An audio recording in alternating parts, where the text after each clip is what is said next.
अगर आपको लगता है कि बच्चों को डांट कर, डरा कर या चुप कराकर हम उसे अच्छा इंसान बना सकते हैं, तो आज का ये वीडियो आपके सोचने के तरीके को हिला कर रख देगी। हेलो पेरेंट्स, मैं हूं Navita Jha, positive parenting coach. आज हम बात करेंगे 5 ऐसे पुराने मिथ की जो आज भी इंडियन माता पिता सच मानकर चलते हैं और अपने बच्चों के बचपन को बर्बाद कर देते हैं। तो चलिए जानते हैं ऐसे 5 मिथ के बारे में जो हमें कभी नहीं करना चाहिए। मिथ 1, ज्यादा डांटने से बच्चा सुधरता है। कई माता पिता सोचते हैं कि अगर हम बच्चों को डांटेंगे नहीं तो वो बिगड़ जाएगा।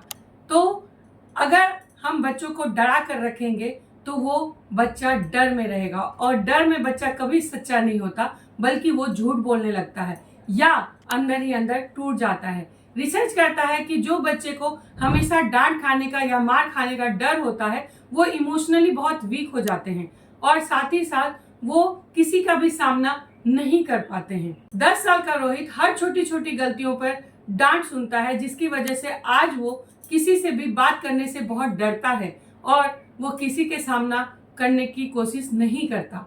तो बच्चों को डांटना नहीं, समझाना चाहिए, सजा नहीं, समझदारी चाहिए। मिथ नंबर 2, माँ बाप हमेशा सही होते हैं। बच्चे को तो बस बात माननी चाहिए, सवाल नहीं पूछने चाहिए, लेकिन कहीं ना कहीं हम भूल जाते हैं कि हम माँ बाप हैं, भगवान नहीं हैं। हमसे भी गलती हो सकती है, लेकिन अगर हम अपनी गलती पर अपने बच्चे से सॉरी बोले या अपनी गलती मान ले तो हमारा बच्चा भी ऑनेस्टी और ह्यूमैनिटी सीखेगा।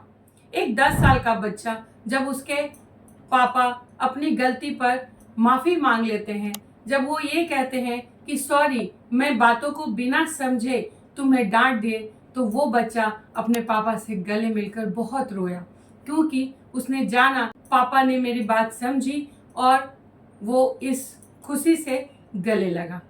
रिस्पेक्ट जबरदस्ती नहीं मिलती, बल्कि रिश्ते से बनती है। मिथ 3, मोबाइल और इंटरनेट से बच्चों को बिगाड़ता है। लेकिन बच्चे जब भी मोबाइल लेते हैं, हम ये सोचते हैं कि बच्चे उस पर इंस्टा रील या गेम्स खेल रहे होंगे और समय की बर्बादी कर रहे होंगे। बिना डायरेक्शन के या बिना उसे यूजेस बताए अगर हम बच्चों को मोबाइल दे देते हैं तो वो उसके समय की बर्बादी जरूर है, लेकिन अगर सही डायरेक्शन के साथ बच्चे मोबाइल यूज करते हैं तो वो उसके सीखने की क्षमता को कई गुना बढ़ाता है।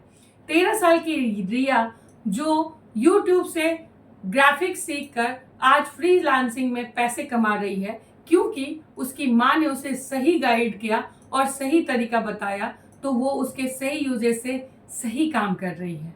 तो बच्चों को सही गाइड दें कि मोबाइल कैसे चलाएं, ना कि गैजेट को गालियां दें और गैजेट को गलत बताएं। मिथ 4, पढ़ाई ही सब कुछ है, खेलना समय की बर्बादी है।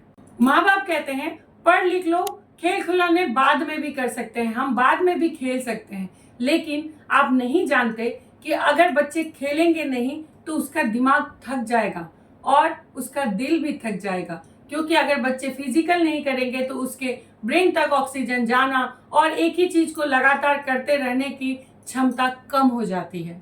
एक बच्चा जो हर दिन सिर्फ पढ़ाई ही पढ़ाई करता था, बहुत अच्छा स्कोर करता था, लेकिन आज वो डिप्रेशन में है, क्योंकि उसे अपने मन की करने की आजादी उसे कभी मिली ही नहीं। सच तो ये है कि जितनी जरूरी किताबें हैं उतनी ही जरूरी हमारी मिट्टी है और बच्चों का मन है। मिथ 5, इमोशन दिखाना कमजोरी है। रोना धोना तो लड़कियों का काम है, कमजोर व्यक्ति का काम है, वैसे व्यक्ति जो अपने आप को संभाल नहीं सकता। हम माँ बाप ऐसी बातें अपने बच्चों के पास बोलते हैं, लेकिन कहीं ना कहीं हम भूल जाते हैं कि अगर बच्चे अपने इमोशंस को, अपने फीलिंग्स को एक्सप्रेस ना करे, लोगों को बताए ना, रोए ना, चिल्लाए ना, तो बच्चे अपने अंदर ही अंदर घुटकर डिप्रेशन में चले जाएंगे।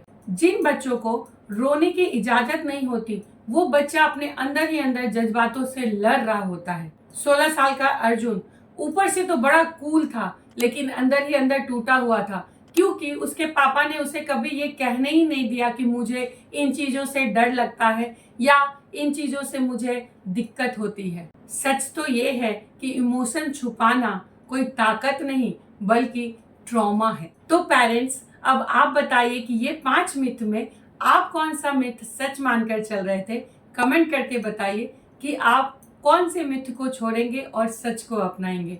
अगर आपको भी लगता है कि हमें अपनी पेरेंटिंग को अपडेट करनी चाहिए तो मेरे साथ जुड़े रहें और मेरे YouTube चैनल को सब्सक्राइब करें और लाइक भी करें। धन्यवाद।